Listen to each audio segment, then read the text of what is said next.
Option A, recommended, matches your proven pattern. You pick up your cat, they purr. You think, they love this.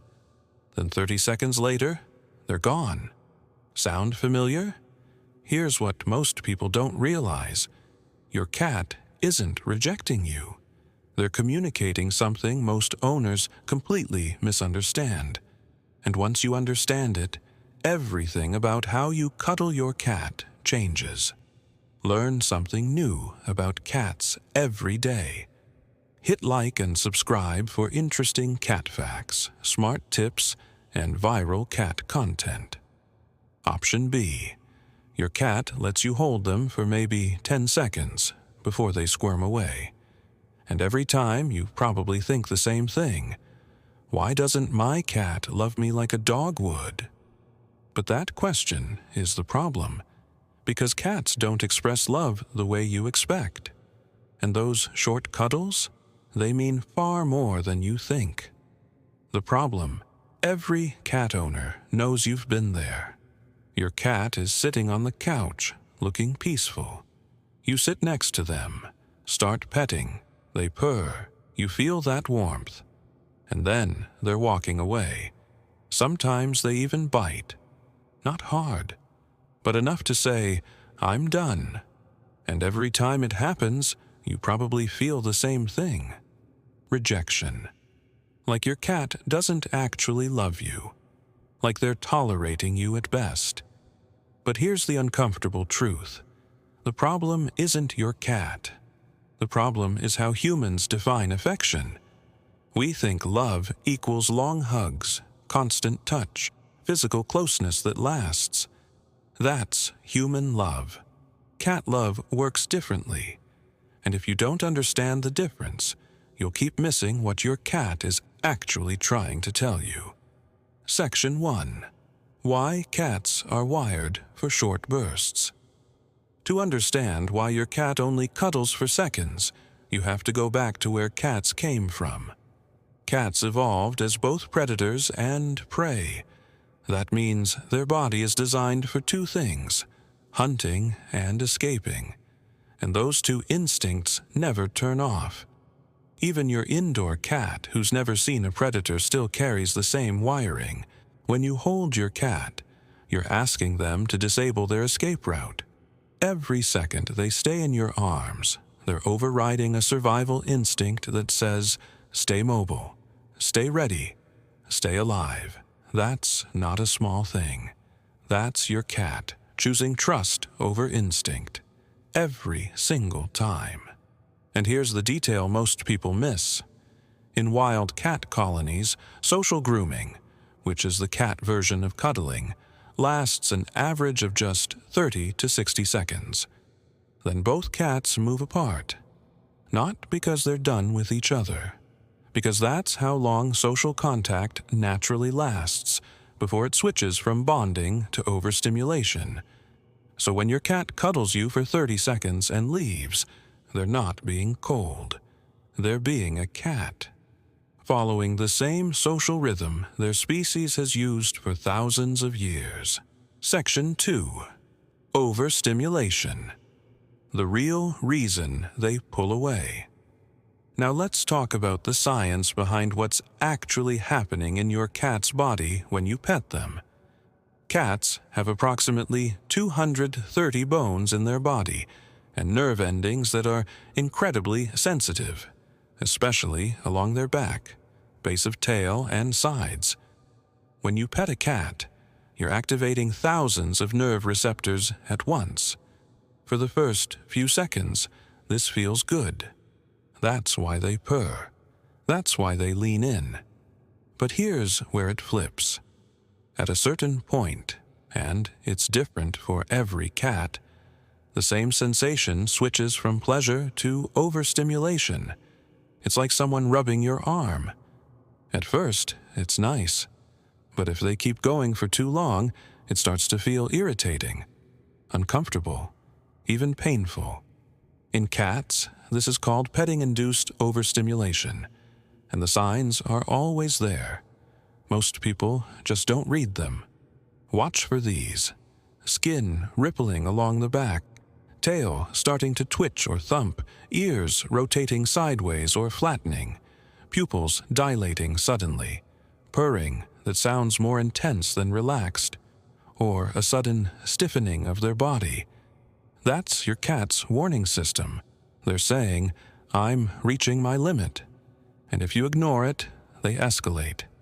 A gentle bite, a swat, walking away. Not because they're angry, because you didn't listen. So here's the question. If cats are wired for short contact, and overstimulation makes them pull away, is it even possible to make cuddles last longer? The answer is yes, but not by forcing it. By working with your cat's psychology instead of against it. If you're finding this helpful so far, do me a favor. Hit that like button. It helps more cat owners find this video. And the next part is where everything clicks. Section 3.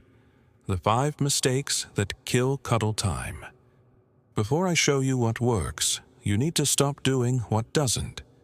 These are the 5 most common mistakes that shorten your cuddle sessions. Mistake number 1, going straight in. You see your cat, you reach out, you start petting. But cats need to approve contact first. In cat social behavior, every interaction starts with a scent check. Touch noses, smell each other.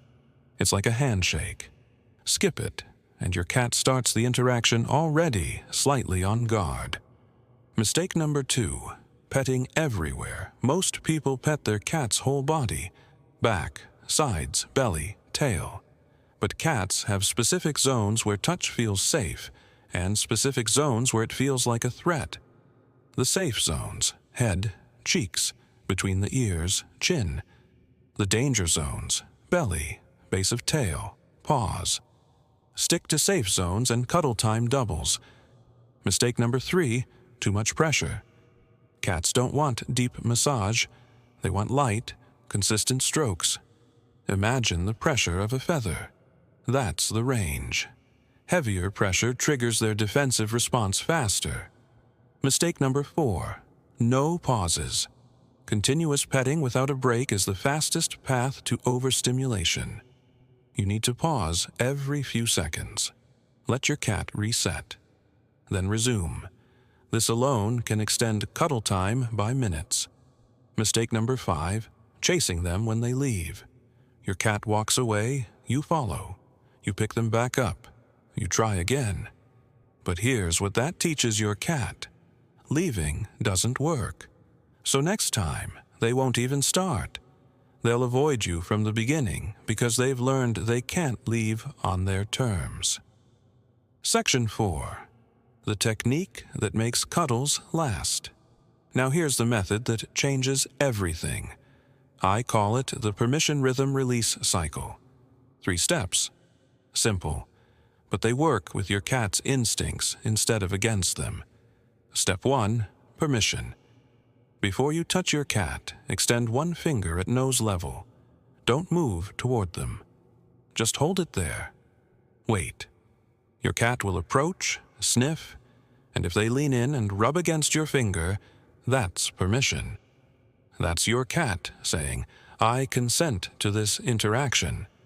It takes 2 seconds, but it completely changes how the cuddle feels to your cat because they initiated it. Step 2, rhythm. Once contact starts, use a slow, consistent rhythm. Light pressure. Stay on safe zones. Head, cheeks, behind the ears. And here's the critical part. Pause every 5 to 8 strokes. Just stop for 2 seconds. Let your cat reset their sensory threshold. Then resume. Think of it like breathing. Pet, pause, pet, pause. This prevents overstimulation from building up. Step 3, release. This is the one most people refuse to do. End the cuddle before your cat does. When you feel the session going well, maybe 20 or 30 seconds in, gently pull back. Stop. Take your hands away. Let your cat choose whether to stay or leave. And here's what happens when you do this. Your cat learns something powerful, that you respect their boundaries, that leaving is always an option. And when cats know they can leave, they stay longer. It sounds backwards, but it's the same principle as trust in any relationship. Freedom creates commitment. Section 5. The science of cat attachment. This isn't just theory. There's hard science behind why this works. A landmark study from Oregon State University in 2019 tested cat attachment styles using the same method used for human infants.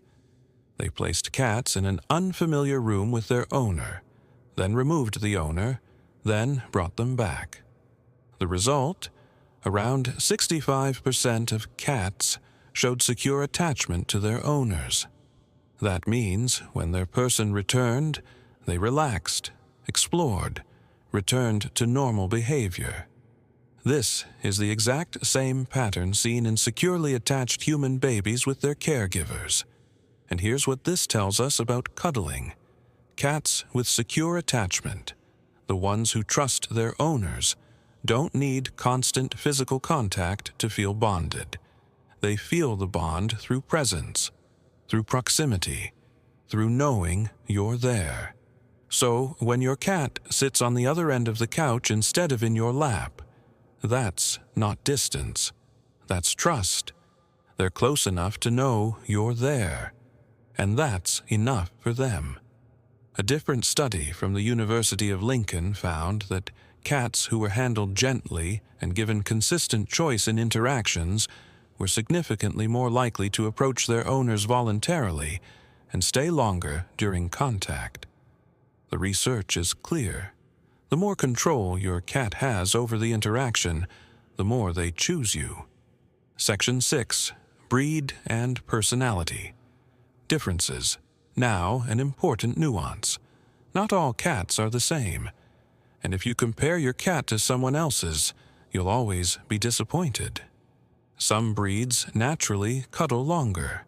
Rag dolls, for example, often go limp when held. That's literally how they got their name. Maine Coons are known for being physically affectionate.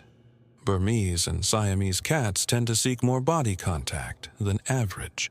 But even within breeds, every cat has their own threshold.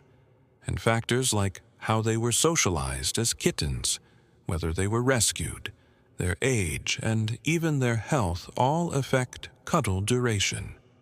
A kitten under 1 year? Too energetic to cuddle long. They're wired